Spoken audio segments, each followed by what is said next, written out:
নমস্কার বন্ধুরা। আচ্ছা, এবার কিন্তু আধার কার্ড থেকে একটা খুব গুরুত্বপূর্ণ নিউজ আসছে।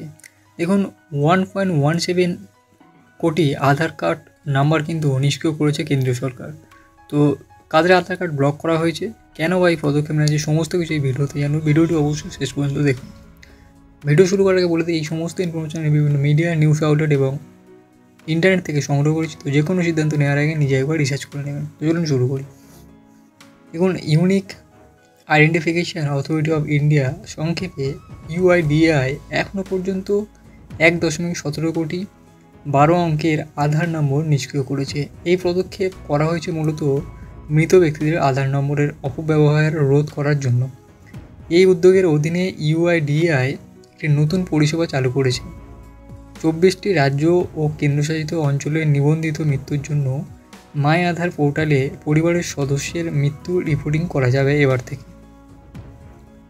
তো যাতে পরিবারের কোনো সদস্যের মৃত্যু হলে সেই ব্যক্তি পোর্টালে এসে ইউনিক আইডেন্টিফিকেশন অথরিটিকে তা জানাতে পারেন।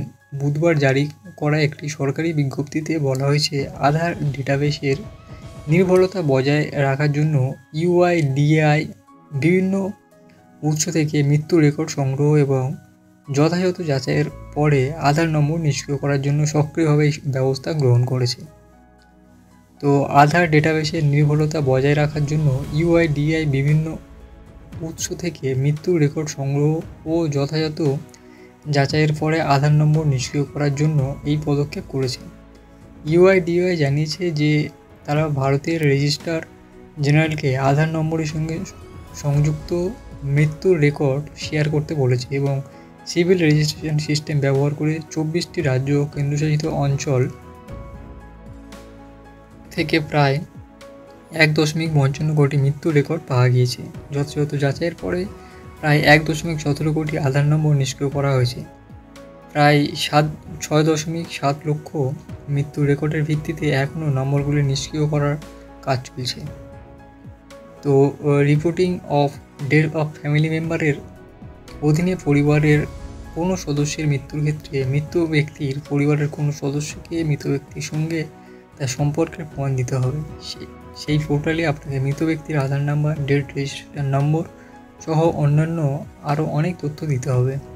আপনার দেওয়া তথ্য প্রথমে যাচাই করা হবে এবং তারপর আধার নিষ্ক্রিয় করার প্রক্রিয়া শুরু হয়ে যাবে। এই কাজের জন্য ইউআইডিএআই রাজ্য সরকারগুলিকে সহায়তা করেছে।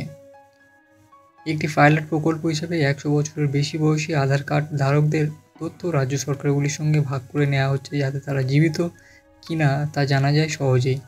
যাচাইকরণ রিপোর্ট পাওয়ার পরেই এই আধার নম্বর স্থায়ীভাবে নিষ্ক্রিয় করে তোলা হবে।